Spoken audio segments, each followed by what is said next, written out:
Hi friend, Mrs Rita में आपका स्वागत है। आज मैं आपको बताऊंगी फाल्गुन पूर्णिमा 2023 में कब है, अब पूजा का शुभ मुहूर्त क्या है और पूजा विधि क्या है और व्रत कथा। फाल्गुन वर्ष हिंदू वर्ष का अंतिम महीना होता है, तो फाल्गुन वर्ष की अंतिम पूर्णिमा के साथ साथ वर्ष का अंतिम दिन भी होती है।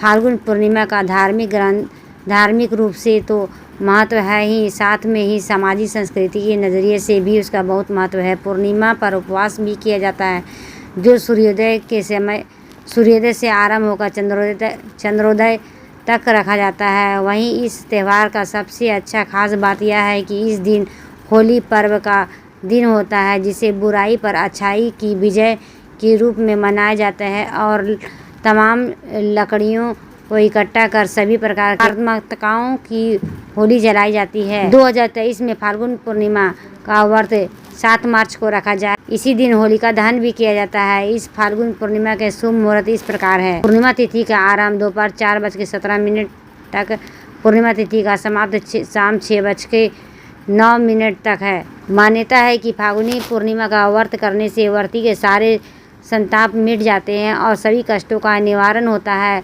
यह श्रद्धालु पर भगवान विष्णु का विशेष कृपा होती है। इसी व्रत को पूर्णिमा के दिन सूर्योदय से लेकर चंद्रोदय यानी दिखाई देने तक उपवास रखने चाहिए। प्रत्येक मास की पूर्णिमा में उपवास करने से विभिन्न विधियां हैं। फाल्गुनी पूर्णिमा के पर काम वासना का दहन किया जाता है, ताकि निष्काम प्रेम और भाव से प्रेम को रंगीला पर्व होली मनाया जा सके।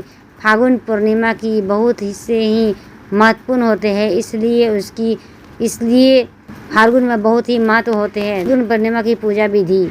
नंबर 1, फाल्गुन पूर्णिमा के दिन होलिका दहन का पूजन किया जाता है। इस दिन भगवान विष्णु के चौथे अवतार भगवान नरसिंह की पूजा की जाती है। नंबर 2, पूर्णिमा के दिन प्रातःकाल उठकर स्नान आदि करके बाद स्वच्छ वस्त्र धारण करने के बाद उत्तर या पूर्व दिशा की मुख करके होलिका का पूजन करना चाहिए। नंबर 3, होलिका दहन से पूर्व अपने आसपास पानी के कुछ बूंदे अवश्य छिड़के। इसके बाद गाय के गोबर से होलिका का निर्माण करें। नंबर 4, एक थाली में माला, रोली, गंध पुष्प, कच्चा सूत, गुड़, साबुत हल्दी, मूंग, बतासे, गुलाल, नारियल, 5 प्रकार के अनाज में गेहूं की बालियां के साथ साथ 1 लोटा जल अवश्य रखें। नंबर 5, पूजा की सामग्री के बाद भगवान नरसिंह की प्रार्थना करें और होलिका पर रोली, अक्षत, फूल, बतासे अर्पित करें और मोली को होलिका के चारों ओर लपेटें। नंबर 6, होलिका पर प्रहलाद का नाम लेकर पुष्प अर्पित करें।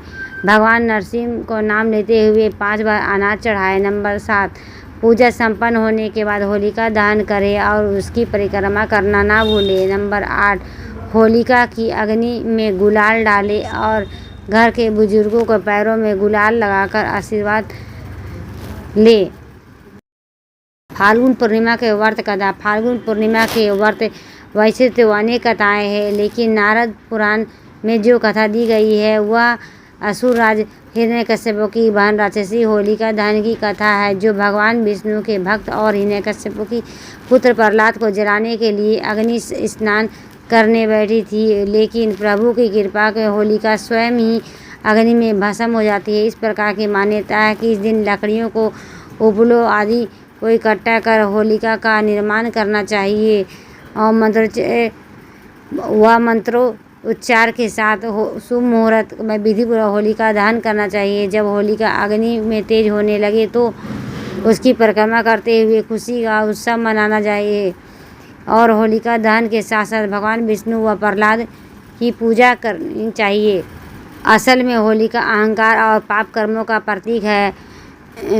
प्रतीक भी है, इसलिए होलिका में अपने अहंकार और पाप कर्मों को आहुति देकर अपने मन को भक्त प्रहलाद की तरह भगवान की प्रति समर्पित करना चाहिए।